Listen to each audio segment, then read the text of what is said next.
Hello అండి, అందరికీ నమస్తే. Welcome to my channel the demo Parivar.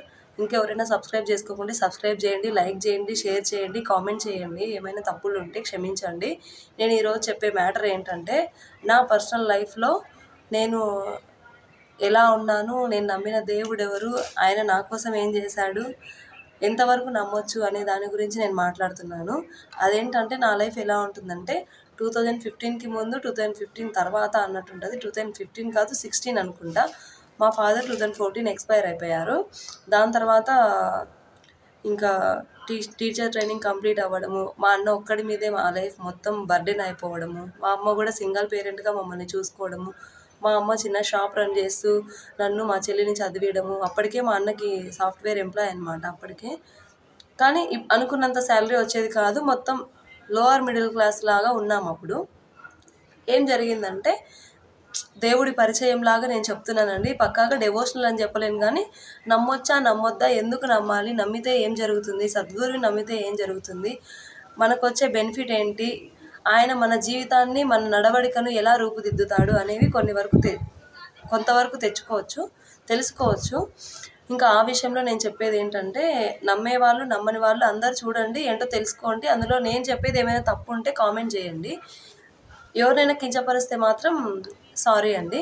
ఇంకేంటంటే, 2015 వరకు మాకు మా నాన్న ఈవెన్ బయటికి వెళ్ళాలన్నా మాకు మా డాడీ మా మమ్మీ పర్మిషన్ ఉండాలి. ఈవెన్ హాస్టల్లో చదువుకున్నాను, ఓకే. అక్కడ కూడా నేను కాలేజ్ హాస్టల్లోనే ఉండడము, అంత రెస్ట్రిక్షన్స్ ఫ్యామిలీ అనమాట. బై సపోజ్ 2015 తర్వాత మా డాడీ ఎక్స్పైర్ అయిపోయిన తర్వాత ఏం జరిగిందంటే, చాగల్మర్రి అనే ఊరు అనమాట మాది. ఆ ఊర్లో బాబా టెంపుల్ ఎక్కడ ఉంటుందో కూడా నాకు తెలియదండి. సాయిబాబా టెంపుల్, అయ్యప్ప టెంపుల్ తెలుసు, చాలామందికి తెలిసి ఉంటుంది. చాగల్మర్రి తెలిసిన వాళ్ళకి అయ్యప్ప టెంపుల్ చాలా ఫేమస్ అని తెలిసి ఉంటుంది. సాయిబాబా టెంపులే అయ్యప్ప టెంపుల్లో ఉంది. మేము ఎన్నోసార్లు మా అన్న, మా నాన్న, మా బాబాయ్ వాళ్ళు అయ్యప్ప మాల వేసుకున్నప్పుడు వెళ్ళి అక్కడ ఇరుముడి కట్టుకుంటే చాలాసేపు అయ్యప్ప గుడిలో ఉండి పూజలు చేసి వచ్చిన వాళ్ళం. కానీ బాబా గుడి ఎప్పుడు చూడలేదు మేము. కింద గ్రౌండ్ ఫ్లోర్లో ఉంటుంది, పైన అయ్యప్ప గుడి ఉంటుంది. బాబా గుడి చూడలేదన్నమాట. ఇంకా మా నాన్న చనిపోయిన తర్వాత మా అమ్మకి ఎలా అలవాటు పడిందో బాబా గుడికి వెళ్ళడము, పూజ చేసి రావడం, హారతులు వినడం, ఇలాంటివన్నీ బాగా మాకు చెప్తుంటుంది. మేము ఇంటికి వచ్చినప్పుడు, హాస్టల్ నుండి వచ్చినప్పుడు వెళ్దాము రండి అని. మేము వెళ్ళే వాళ్ళం కాదు. నువ్వు వెళ్ళు, మాకు అదంతా ఇంట్రెస్ట్ లేదు, మేము ఇంట్లో ఉంటాము జస్ట్ అని. మా అమ్మ వెళ్ళిన తర్వాత డోర్ పెట్టుకొని పడుకునే వాళ్ళం, నేను మా చెల్లి. ఒక్కరోజు ఎందుకో మా అమ్మ మాటికి చెప్తుంటే, మా అమ్మకి ఎందుకు ఊరికే మా అమ్మని ఇబ్బంది పెట్టడం, మా అమ్మ కోసమైనా వెళ్దామనేసి ఈవినింగ్ ఆరతికి వెళ్ళామండి. ఈవినింగ్ ఆరతికి వెళ్ళి కూర్చున్నాం. అక్కడ వెళ్ళి ఏం చేయాలో కూడా మాకు తెలియదు. కూర్చున్నాం, అందరికంటే లాస్ట్లో కూర్చున్నాం. ఆరతి పాడతారు కదా, 4 ఆరతులు జరుగుతాయి. చాలామందికి తెలిసే ఉంటుంది. బాబా గురించి తెలిసిన వాళ్ళకి, ఈ జనరేషన్లో తెలియని వాళ్ళు ఎవరు ఉండరు సాయిబాబా గురించి. ఈవినింగ్ ఆరతి జరుగుతూ ఉంది, మాకు ఏం చేయాలో తెలియదు. కూర్చున్నాము ఊరికే. ఆరతి పాడడం కూడా రాదు మాకు. ఇంకా అక్కడ కూర్చొని ఏదో పాడుతున్నారు అనేసి మాకు బోర్ కొట్టి పైన అయ్యప్ప టెంపుల్కి వెళ్ళి ముచ్చట్లు పెట్టినాం, నేను మా చెల్లెలు. ముచ్చట్లు అంటే అదే మాట్లాడుకుంటున్నాం, ఏదో పిచ్చి మా సొల్లంతా మాట్లాడుకొని. ఇంకా ప్రసాదం పెట్టే టైంకి కిందికి వచ్చి మా అమ్మకి వెళ్ళొచ్చినామని చెప్పొచ్చు అనేసి ప్రసాదం తీసుకొని ఇంటికి వచ్చేసినాము. ఇంకా అదే ఊరికే ప్రసాదం కోసం వెళ్ళడం అనుకోవచ్చు, మా అమ్మ కోసం వెళ్ళడం కావచ్చు. టోటల్గా 4 ఆరతులు వెళ్ళడానికి అలవాటు పడిపోయినాను. మా చెల్లి కాదు కానీ నేను. మా చెల్లి మళ్ళీ హాస్టల్కి వెళ్ళిపోయింది. నేను ఇంకా మా అమ్మ దగ్గర ఉండాల్సి వచ్చింది చాలా రోజులు, డిగ్రీ చదివేటప్పుడు. ఇంకా టోటల్ డిగ్రీ కాలేజ్కి వెళ్తున్నానంటే ఎర్లీ మార్నింగ్ 4కే లెగిసి 4:30 వరకు రెడీ అయిపోయి 5:30కో 6కో ఆరతి స్టార్ట్ అవుతుంది చాగల్మర్లో బాబా గుళ్ళో. కాగడ ఆరతి, బాబాని నిద్రలేపే ఆరతి. ఆ ఆరతికి వెళ్ళి అక్కడే ప్రసాదం తినేసి 8:30, 9కి బస్ ఎక్కి కాలేజ్కి వెళ్ళి వచ్చేదాన్ని. కాలేజ్కి వచ్చిన తర్వాత కూడా 12కి మళ్ళీ నాకు టైం ఉంటే కాలేజ్ మార్నింగ్ సెషనే అనమాట. అక్కడే దిగేసి బాబా టెంపుల్ దగ్గర, కేరళ హాస్పిటల్ దగ్గర దిగేసి మళ్ళీ బాబా గుడికి వెళ్ళి మధ్యాహ్నం ఆరతి చూసుకొని మళ్ళీ అక్కడ మధ్యాహ్నం లెమన్ రైస్ పెడతారనేసి తినేసి ఇంటికి వెళ్ళేదాన్ని. అంత పిచ్చి పీక్స్కి వెళ్ళిపోయింది. దేవుడే నన్ను లాక్కున్నాడండి. అది ఏమంటారంటే నా పీక్ మూమెంట్. మా డాడీ చనిపోయిన తర్వాత డిప్రెషన్కి వెళ్ళిపోయి ఇలాంటి నా బాధాకరమైన పరిస్థితుల్లో దేవుడు నన్ను దగ్గరికి చేసుకున్నాడు. నేను ఆయనకు దగ్గర అయినానో తెలీదు, దగ్గరికి చేసుకున్నాడు. అది ఎంత పిచ్చి అంటే, మళ్ళీ నేను డిఎస్సి కోచింగ్ 2017 నవంబర్లో వెళ్ళేంత వరకు కూడా ప్రతి గురువారం ప్రతి శుక్రవారం 4 ఆరతులు పోయి చూసేదాన్ని. చాగల్మర్లో గురువారం మాత్రమే 4 ఆరతులు చేస్తారు, శుక్రవారం చేయరండి, ఓన్లీ కాగడారతి మాత్రమే చేస్తారు. మొత్తం 5 టైమ్స్ వెళ్ళి చూసుకొని ప్రసాదం పెట్టి ప్రసాదం తినిపించి అందరికి సేవ చేసి అక్కడ ఊడ్చడం తుడచడం మొత్తం అంత నన్ను ఏమంటారు, దేవుడు సద్గురువు నన్ను లోబరుచుకున్నాడు అనమాట. అంత గొప్పగా చూసుకున్నాడు. అది ఎలా అయిపోయిందంటే ఈవెన్ నాకు 2017లో ఒక పెళ్లి సంబంధం వస్తే కూడా అది నాకు సెట్ కాదు, నచ్చేది నచ్చకపోయింది పక్కన పెడితే అది క్యాన్సిల్ అయిపోవడం, ఇలా నా ఒక్కసారి దేవుడి చెంతకి మనం చేరుతున్నాము, ఆయన మనల్ని రప్పించుకోవడము, మనం ఆయన కోసం వెళ్తున్నా సరే ఆయన బాటలో మనం నడవాల్సిందే, అది మాత్రం పక్కా. దాని నుంచి మనం పక్కకి వెళ్తుంటే కూడా లాక్కుంటాడు. అది ఎందుకు వస్తుందో చెప్పమంటారా? నమ్మకం.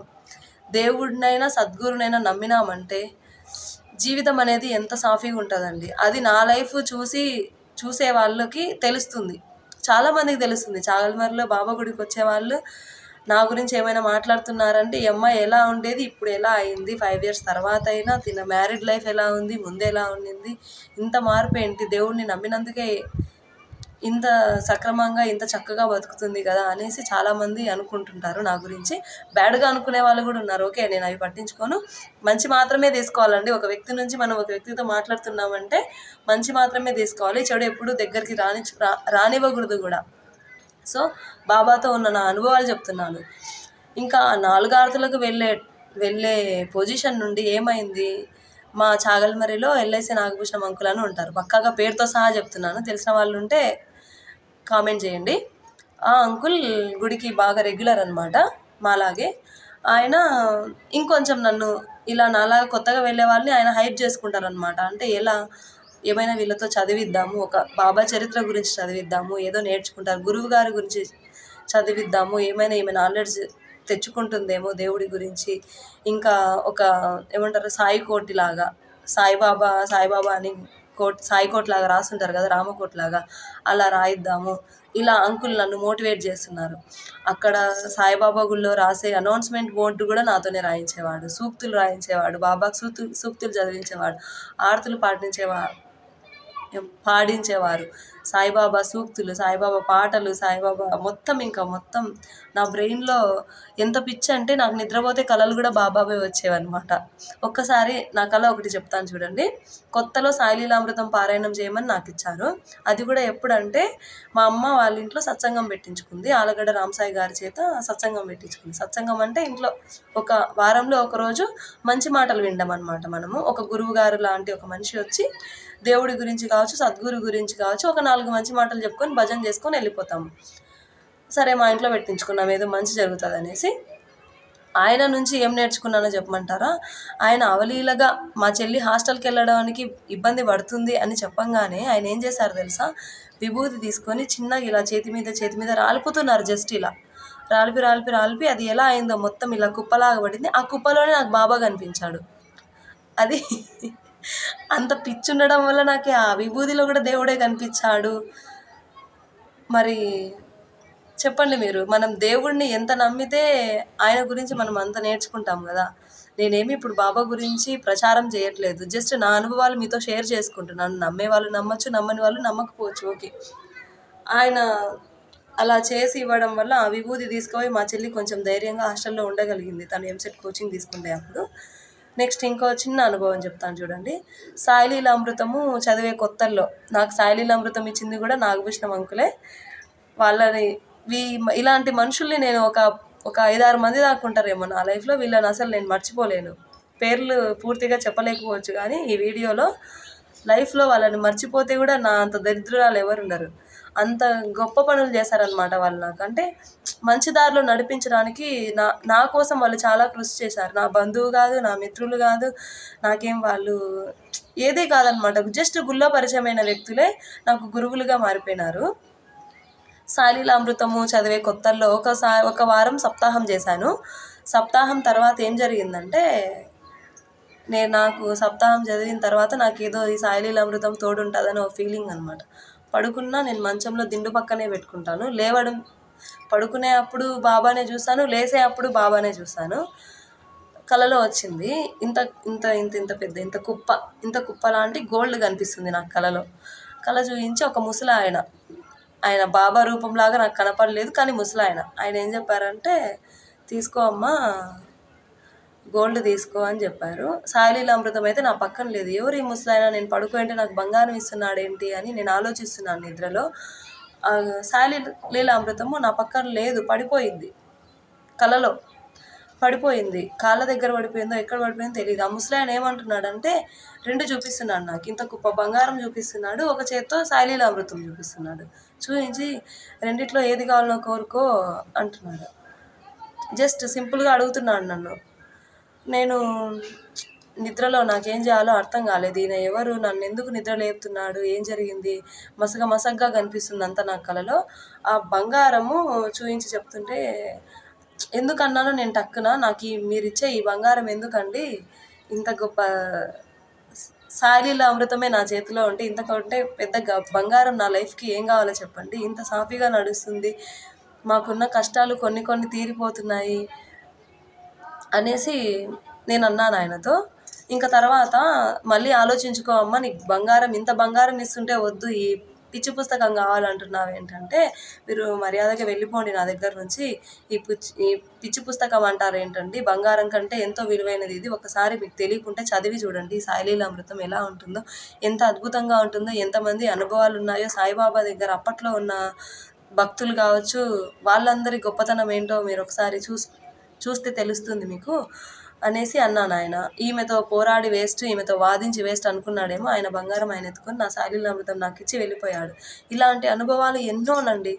ఇవి అనుభవాలు అని చెప్పలేను, కానీ పక్కాగా సైంటిఫిక్గా ఒక చదువుకున్న మనిషిగా నేను ఎలా అనుకుంటున్నానంటే, నాకు అదే మైండ్లో సాయిబాబా మాస్టర్ గారు, సాయిబాబా ఇదే ఉంది నాకు అనమాట. 4 ఆరతులకు వెళ్ళడము, ఇంట్లో ఆరతి చేయడము, బుక్స్ చదువుకోవడము, అష్టోత్తరాలు, కాలేజ్కి వెళ్ళి రావడం, నేను బాబా చదవడం, బాబా పాట పాడడము, ఇదే టోటల్గా ఇదే అనమాట. మా పాప వచ్చింది, భయపడిన సౌండ్ వచ్చింటే, టోటల్గా నా లైఫ్ ఇదే అయిపోయింది. అందుకోసమే నాకు ఆయన గురించే కళలు వస్తున్నాయేమో, ఆయన గురించే టోటల్గా నేను లీనమైపోయినానేమో అనే ఒక క్లారిటీ అయితే నాకు ఉందండి.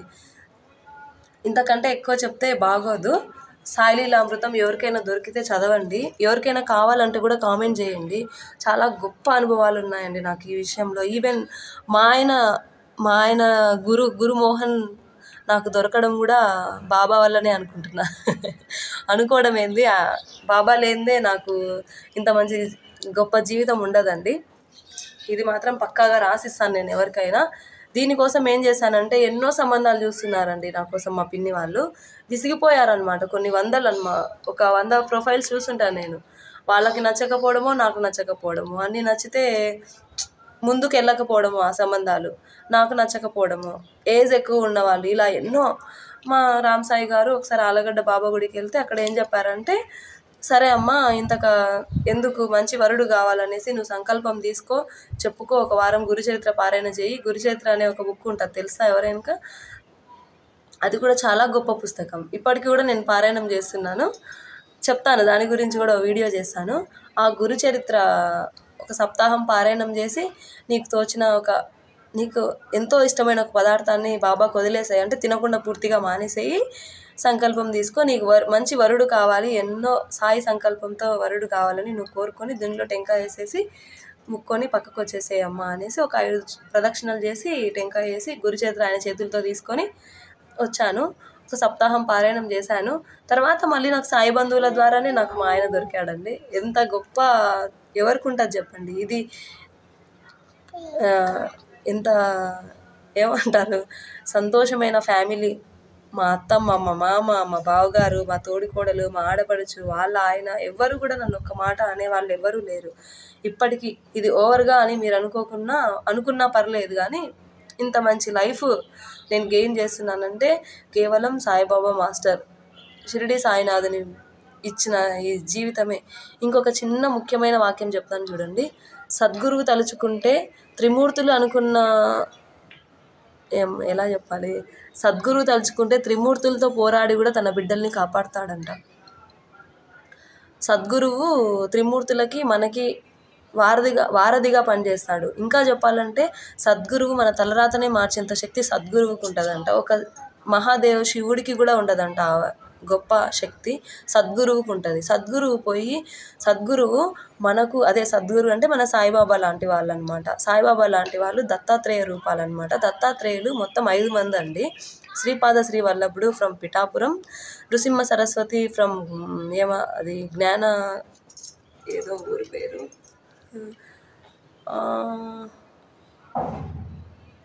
ఏదో గాన్గాపురం నృసింహ సరస్వతి స్వామి సెకండ్ అవతారం. ఫస్ట్ అవతారం పిఠాపురం శ్రీపాద శ్రీ వల్లభుడు. రెండో స్వామి నృసింహ సరస్వతి స్వామి, ఆయన ఫ్రమ్ మళ్ళీ ఇందాకే మర్చిపోయినా గాన్గాపురం.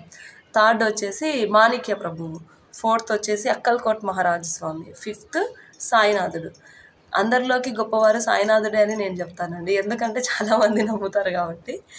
ఇంకా ఆయన చిరునవ్వు చూసి, ఆయన ఏమంటారు ముచ్చటగా ఉండే ఆయన మొహం చూసే పడిపోతారండి. ఎవరైనా చూడంగానే మనల్ని ఇలా లాక్కుంటాడంట. ఆయన మొహం అంత అందంగా ఉంటుంది, ఆజానుబాహుడులాగా ఉండేవారంట ఆయనను ఒకసారి ఇలా నన్ను చూడండి, నాలో మీరు ఐక్యమైపోతారన్నట్టు ఉంటుంది. ఆయన ఏమంటారు కల్మషం లేని చిన్నపిల్లాడి మనస్తత్వం లాగా కనిపిస్తుంది అనమాట. నాకైతే, అందరికీ అలా ఉంటుందో లేదో తెలీదు. ఒక్కసారి నమ్మని వాళ్ళున్నా, నమ్మే వాళ్ళున్నా, నా అనుభవాలు విని ఆచరించే వాళ్ళున్నా ట్రై చేయండి ఒకసారి నేను చెప్పింది. ఇంకా ఇలాంటి డివోషనల్గా ఏమైనా మీకు వీడియోస్ కావాలంటే కామెంట్ చేయండి. నాకున్న అనుభవాల్ని నేను మీకు షేర్ చేసుకుంటూనే ఉంటాను. ఇంత గొప్ప లైఫ్ ఇచ్చింది మాత్రం నాకు సాయినాథుడే అండి. టు బి పక్కాగా ఫ్రాంక్గా చెప్తున్నాను. ఎంత ఎమోషన్ అవుతానంటే నాకు ఏడుపు కూడా వస్తుంది. సాయినాథుడు లేనిది నాకు లైఫే లేదు, పక్కాగా చెప్తున్నాను. నా తలరాతనే మార్చినాడు. అది ఎందుకో కూడా చాలామందికి తెలుసు. అంటే ఒక పెళ్లి సంబంధం నాకు పెళ్ళి వరకు వచ్చి ఆగిపోయిన సంబంధం కూడా ఉంది. ఇది నేను పక్కాగా ఇంత వీడియోలో చెప్పకూడదు.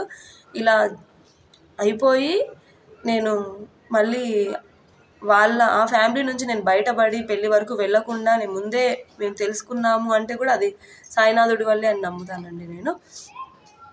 అంత గొప్ప అవకాశం ఇచ్చాడు నాకు దేవుడు, ఆయన సేవ చేసుకోవడానికి. ఇంకా గొప్పగా ఒక 15 days వరకు నేను షిరిడీలో కూడా సేవ చేసి వచ్చానండి. మా ఊర్లో ఉన్న వాళ్ళందరూ వెళ్తుంటే నేను వాళ్ళతో వెళ్ళి 15 days సాయినాథుడి సన్నిధిలో రోజుకు ఒక 100 సార్లు చూసింటాను ఆయన మొహం నేను. చాలాదా చెప్పండి ఈ జీవితానికి. మళ్ళీ సాయినాథుడు లాంటి బిడ్డల్ని ఇచ్చాడు, 2. మా పెద్ద పాప అయితే ఇంకా పూర్తిగా ఆయన రూపంలానే నేను ఫీల్ అవుతాను. ఎందుకంటే అంత సులభంగా నేను డెలివరీ అయ్యాను తనని. అదేంటో నాకు డెలివరీ పెయిన్స్ సివియర్ అయ్యేటప్పుడు మా అమ్మ నాకు విభూది పెట్టడము, నేను నమ్ముతున్నానండి. అందరు నమ్మకపోవడం నాకు అనవసరం కదా. విభూది నా నోట్లో పెట్టడము, షిరిడి సాయినాథుడి విభూది షిరిడి నుంచి తెచ్చిందే అనమాట, నోట్లో పెట్టడము. అప్పుడే వితిన్ మినిట్స్లో ఎవరైనా నమ్ముతారా చెప్పండి? నేను 10 minutes కూడా నాకు సివియర్గా పెయిన్స్ లేకుండానే నా పెద్ద పాప బయటికి వచ్చింది. అంత గొప్పగా నన్ను దీవించాడు సాయినాథుడు. ఈ జీవితానికి ఇంతకంటే ఎక్కువ నేను కోరదలుచుకోలేదు. ఆయన తోడుంటే ఈ జీవితంలో ఎంత పెద్ద కష్టాన్ని వచ్చినా నేను ఎదిరించి పోరాడగలను. ఈ మధ్య రీసెంట్గా పెళ్ళైన తర్వాత షిరిడీకి ఎప్పుడు వెళ్ళలేదు. రీసెంట్గా మా వారు అన్నారు, షిరిడీకి వెళ్దామబ్బా, నాకు ఎందుకో దేవుడు షిరిడి సాయినాథుడు కల్లోకి వచ్చాడు. ఏదో జస్ట్ బైక్ యాక్సిడెంట్ లాగా అవుతుంటే మా ఆయనకి కలలో వచ్చాడంట, బైక్ యాక్సిడెంట్ అవుతుంటే కాపాడినట్టు. ఇవే కాదు ఇంకా చాలా ఉన్నాయండి. మా అన్నకి కూడా జరిగింది చిన్న ఇన్సిడెంట్. మా అన్న నార్మల్గా బెంగళూరులో జాబ్ చేసేటప్పుడు రావడం పోవడం ఎక్కువ జరిగేదన్నమాట. ఇంటికి 2 weeksకి ఒకసారి రావడం పోవడం. అలా ఒక పొజిషన్లో బైక్ అంట, నేను చూడు బస్సు ఫ్రంట్ సీట్లోనే కూర్చున్నాడంట. బస్సు ఒక్కనొక టైంలో యాక్సిడెంట్ అయ్యేంత పొజిషన్ నుంచి నార్మల్కి వచ్చేసి వాడి పర్స్లో జోబులో ఉండే సాయినాథుడి ఫోటో చేతిలోకి వచ్చి చూసుకోవడం, ఇట్లా జరిగిందనమాట. ఇలాంటివి ఎన్నో ఉన్నాయి మాకు ఇంట్లో. మొత్తం ఫ్యామిలీ ప్యాక్ అనుకోండి మాకు సాయినాథుడు ఇచ్చిన వరం. ఇంత గొప్పగా ఎవరు ఉండరండి. నేను ఇంటి దేవుడిని నమ్మొద్దు అనట్లేదు. ఇంటి దేవుడిని నమ్ముతూ సాయినాథుడిని నమ్మండి. మీకు ఏది కావాలంటే అడగండి, పూర్తిగా నమ్మకం పెట్టుకోండి, పారాయణ చేయండి, మంచి పనులు చేయండి. మీరు తినే కొంత ఆహార పదార్థాలలో ఒక 3 ముద్దలు సమర్పించండి వండిన తర్వాత. వెంటనే దత్తాత్రేయ రూపాల్లో వచ్చి ఏ పక్షులైనా జంతువులైనా వచ్చి తినిపోయినా ఆ పుణ్యఫలం కూడా దక్కుతుంది. ఇంకా ఇంకా నేను చాలా చెప్పాలనుకుంటున్నాను మీతో. నా లైఫ్లో దేవుడి షిరిడి సాయినాథుడిని మాస్టర్ గారిని నమ్మడం వల్ల ఎన్ని బెనిఫిట్స్ ఉంటాయా అని మీకే తెలుస్తుంది. ఇంతకు మించి వీడియో లెంత్ అయిపోతుంది. ఇంతసేపు ఎవరైనా లాస్ట్ వరకు వీడియో చూస్తుంటే సో థ్యాంక్స్ అండి. Thank you so much. మా పాప పడుకుందనే వీడియో చేస్తున్నాను, మధ్యలోనే వచ్చింది. థ్యాంక్ యూ సో మచ్ అండి. Bye bye.